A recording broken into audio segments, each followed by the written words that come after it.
Olá, como vai você? Em primeiro lugar, quero agradecer do fundo do coração por você me permitir entrar na intimidade da sua casa, abrir as Escrituras e estudar juntos o que Deus quer nos dizer sobre como gerenciar o dinheiro que o Senhor colocou em nossas mãos. Existem perto de 500 versículos que falam da fé e outros 500 que falam sobre a graça, mas existem mais de 2.350 versículos que nos falam sobre como Deus deseja que gerenciemos o dinheiro e as posses que Ele colocou ao nosso cuidado. Então, durante essa série de estudos, vamos estar vendo, número 1, qual deverá ser nossa atitude em relação ao dinheiro. Número 2, quais devem ser as tendências no nosso caráter, certas características que devemos ter na nossa vida interior para ter sucesso economicamente. E número 3, vamos tratar dos 7 ingredientes para a saúde financeira. Então, pegue um lápis e papel, se acomode, tome uma posição bem confortável, e vamos abrir as Escrituras e estudar juntos a resposta da Bíblia para esta pergunta que nós nos fazemos todos os meses sobre como eu chego ao fim do mês.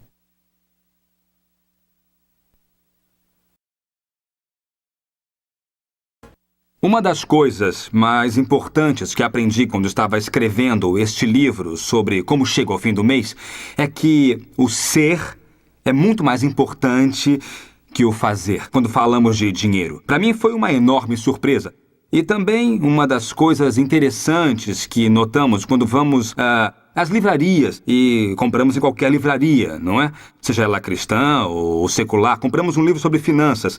O que normalmente um livro de finanças tem a dizer é quais são os 5 passos para conquistar a liberdade financeira ou como ficar rico em 40 dias. A literatura que temos nesses tempos no mercado é uma literatura que trata principalmente do fazer. Como fazer isso ou como fazer aquilo. E essa literatura do fazer tem uma lacuna bastante grande. E é por essa razão que não funciona quando nós a aplicamos na nossa vida. E a lacuna que ela tem é que ela não dá atenção ao ser. Ou seja, a parte do caráter da pessoa. E quando eu estava realizando a pesquisa para escrever sobre como chegou ao fim do mês, uma das coisas fundamentais que eu descobri foi que no processo de gerenciar o dinheiro, o ser é mais importante que o fazer. A senhora sabe muito bem, não sabe? Não adianta nada, não serve para nada morrer de fome durante 3 semanas para emagrecer 5 quilos, não é? Hein? Sim, por quê? Porque depois das 3 semanas, o que fazemos? Hein? Comemos de novo como loucos. É ou não é? E o que acontece? Nós recuperamos os 5 quilos e alguns mais. Então, a questão das finanças se parece muito com a questão das dietas. Se a gente quer emagrecer, o que devemos fazer é começar a encarar a comida de um modo diferente. Começar a cozinhar de uma maneira distinta. Então, começamos a comer de uma maneira diferente e convertemos isso em um estilo de vida. Então, você emagrece e você mantém o peso pelo resto da sua vida porque você converteu esta dieta, não é? Num estilo de vida. Não é como o regime da lua, ou o regime do sol, ou o regime das 3 maçãs, ou outro qualquer, tá? Não é um regime, é um estilo de vida. Então, a mesma coisa deve ocorrer quando falamos de finanças. Nós realmente temos que mudar o estilo de vida se queremos fazer as coisas de modo diferente. Então hoje, nesta aula, eu quero falar com vocês sobre algumas ideias fundamentais e importantes ao tratar sobre dinheiro. Mais adiante vamos falar sobre como fazer e os 7 ingredientes para a saúde financeira. Mas antes de qualquer coisa, eu quero que tratemos de algumas ideias fundamentais muito importantes para todos nós. A primeira ideia que quero compartilhar com vocês é a ideia da prosperidade integral. É uma ideia um pouco rara que eu trato no livro Como Chego ao Fim do Mês, um tanto revolucionária. Mas, basicamente, a ideia de prosperidade integral está relacionada com uma história com a qual eu começo o meu livro Como Chego ao Fim do Mês. Fala que na Grécia Antiga, os corredores da maratona tinham uma corrida muito particular durante as Olimpíadas. Tinham uma corrida na qual os corredores corriam em volta de um círculo, mas eles corriam com uma tocha na mão. Para ganhar a corrida, não era suficiente chegar em primeiro lugar. tinha que chegar, em primeiro lugar, com a tocha acesa. Então, este conceito de prosperidade integral, que eu trato no livro Como Chego ao Fim do Mês, fala disto: chegar ao final da corrida com a tocha acesa. Não é só conseguir atingir as metas econômicas que queremos atingir. Não só chegar a cumprir os sonhos que nós temos, mas chegar a atingi-los estando com a tocha ainda acesa, com a família intacta, com o casamento em boas condições, com os filhos que nos amam e aos quais amamos, e também com uma família como desejamos ter, com uma vida espiritual que evoluiu. Lamentavelmente, no mundo de hoje, a sociedade de consumo nos está conduzindo a lidar com conceitos e ideias de que temos que empurrar em direção às metas e ideias de que temos que fazer. E nesse processo, nós começamos a sacrificar coisas muito importantes na nossa vida. Começamos a dar-nos conta, de repente, que chegamos ao topo da escada do sucesso, para perceber que a escada está apoiada na parede errada. E então nós chegamos ao topo, depois nos viramos e nos encontramos sós. Nos sentamos na cozinha da casa, nossa esposa do outro lado, os filhos já foram para a universidade ou sei lá para onde. Olhamos para nossa esposa e dizemos: eu acho que conheço você. Já vi você em algum lugar. Sim, mas você limpa esse local, limpa a casa e a cozinha aqui, não é? Sim. Então o que acontece é que nós realmente crescemos na nossa carreira. Chegamos a ser presidentes da empresa, mas nesse processo destruímos nosso casamento, destruímos a nossa vida familiar, ou nossa vida espiritual. Então o conceito da prosperidade integral é chegar ao final da corrida com a tocha acesa. É o conceito do Salmo 1:1. Bem-aventurado o homem que não anda em conselhos dos maus e etc, etc, etc. E no final diz: porque tudo o que faz prosperará. Sim, não diz porque em suas finanças prosperará. Não diz porque em sua carreira esse profissional prosperará. Diz porque tudo o que faz prosperará. Então, para os crentes, nós necessitamos prosperar em tudo. E para prosperar em tudo, algumas coisas devem sofrer, para que outras coisas possam avançar. Minha carreira, meu trabalho e minha conta no banco vão ter que sofrer um pouco para que eu possa crescer na minha relação com a minha esposa e com os meus filhos. Há um tempo na vida para tudo, há um tempo para estar em casa, há um tempo para sair, há um tempo para dedicar-se aos filhos, há um tempo para viajar. Então o que a gente precisa é equilibrar a vida. Esse é o conceito da prosperidade integral. A gente precisa crescer, mas crescer equilibradamente. Tudo o que faz prosperará. A outra ideia é do ser e do fazer, como falei alguns minutos atrás. Na área das finanças, o ser é muito mais importante do que o fazer. Diz Lucas, capítulo 16:10, quem é fiel no pouco também é fiel no muito, e quem é infiel no pouco também é infiel no muito. De modo que ao Senhor Jesus Cristo lhe interessa muito mais o nosso ser do que o nosso fazer. O ser é muito mais importante para Deus, pois Deus vê o nosso coração. Ele vê as intenções do nosso coração. É importante entender que na área das finanças, muitas vezes o que eu faço simplesmente demonstra o que eu sou. Tal como dizia o Dr. Larry Burkett, que já está na presença do Senhor. Ele era o meu mentor. Ele dizia sempre: a forma como gerenciamos o nosso dinheiro é uma expressão externa de uma condição espiritual interna. A forma como eu tomo decisões econômicas mostra exteriormente quem eu sou a nível interno.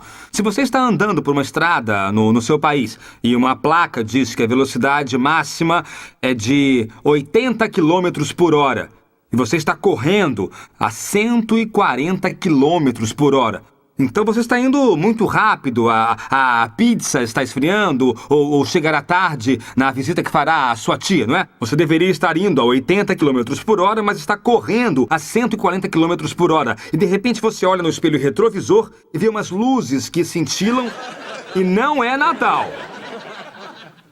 Então você para no acostamento da estrada, não é? E vem um policial e diz: o senhor sabe que... eu estava indo um pouco rápido. O senhor vai se matar. Parece que eu vou ter que registrar uma infração, uma multa, uma anotação, enfim, cada país chama com um nome diferente, não é? Então, de repente, você sente um profundo interesse pela vida familiar deste policial e decide dar uma oferta de amor. Não? Sim. Então essa decisão, não é? Me mostra quem você é interiormente, quais são os seus valores, quais são os seus princípios. Por exemplo, você não valoriza a lei do seu país, porque a lei do nosso país diz que não devemos subornar as autoridades. Mas você também não valoriza a lei do seu país, você também não valoriza a lei de Deus, porque a palavra de Deus nos proíbe subornar as autoridades. A Bíblia diz que não devemos subornar as autoridades porque isso as corrompe. Então nós nos perguntamos, se as autoridades na América Latina estão corrompidas, quem foi que as corrompeu?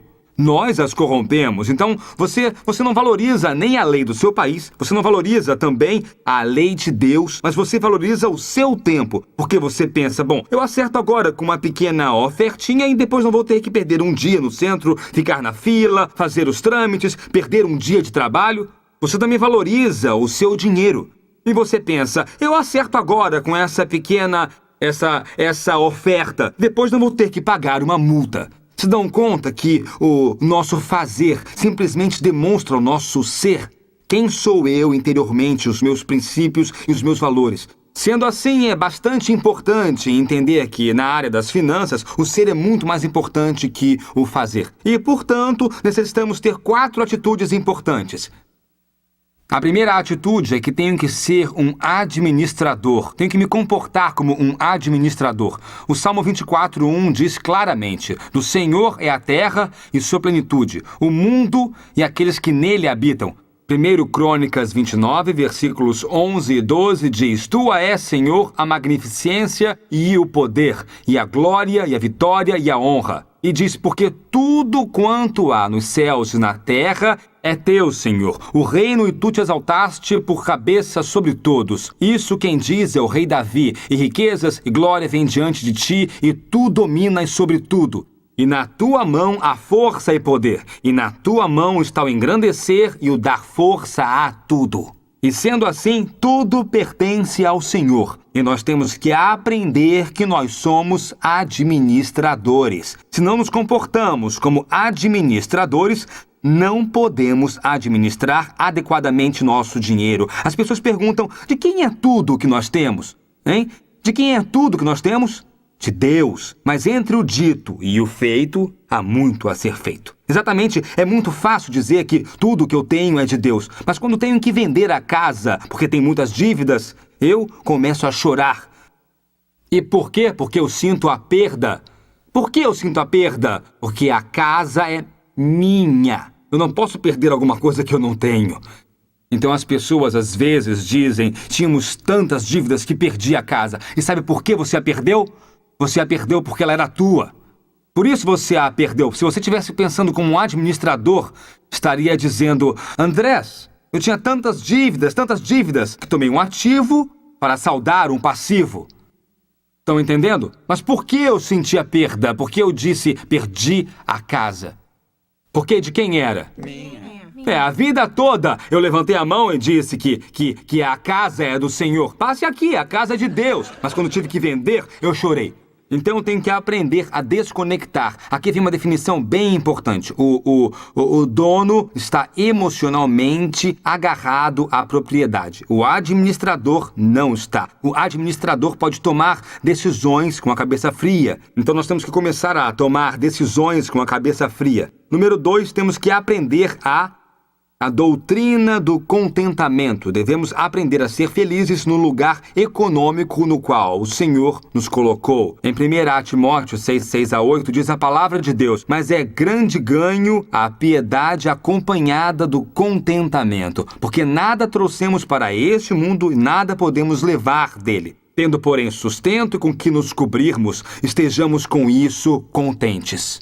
Então é bem importante entender a doutrina do contentamento. A doutrina do contentamento diz que eu devo aprender a ser feliz no lugar econômico que o Senhor acabou me colocando. Percebam que eu disse contentamento, eu não disse conformismo. Não disse que tem que ficar ali onde está pelo resto da sua vida. O que eu disse é que temos que aprender a ser felizes ali onde o Senhor nos colocou. A maioria das dívidas e problemas econômicos que as pessoas têm, as têm porque não estão contentes onde estão. A palavra de Deus disse: olhem, se guardem de toda a cobiça, porque a vida do homem não consiste na abundância dos bens que possui. Então é muito importante entender que nós necessitamos, em primeiro lugar, ser administradores. E, em segundo lugar, aprender a estar contentes. E, em terceiro lugar, aprender a perseverança. Aprender a ser perseverantes. Provérbios 21:5 diz: os planos do diligente certamente chegam à abundância. Porém, os de todo apressado, excessivamente, certamente acaba na pobreza. Então temos que aprender a planejar e a perseverar através do tempo. Mas o de todo apressado, excessivamente, diz a Bíblia, certamente acaba na pobreza. Em muitos países latino-americanos, isto é tão típico em nossas famílias e entre negociantes. Andamos com pressa, excessivamente, e por isso estamos como estamos. Outra atitude importante que devemos ter para lidar bem com o dinheiro é que devemos ter uma atitude de poupadores. Poupadores. As pessoas que gostam de gastar dinheiro se chamam a eles próprios de investidores. Porém, mais que investidores, temos que ser poupadores. Diz a palavra de Deus em Provérbios 21:20. Tesouro precioso e azeite há na casa do sábio, mas o homem insensato de todo o dissipa. Entre todos nós, pessoal, uma boa tradução para isto seria, atenção, a pessoa que é sábia tem dinheiro e tem tudo o que precisa, mas o tolo gasta todo o dinheiro que tem disponível.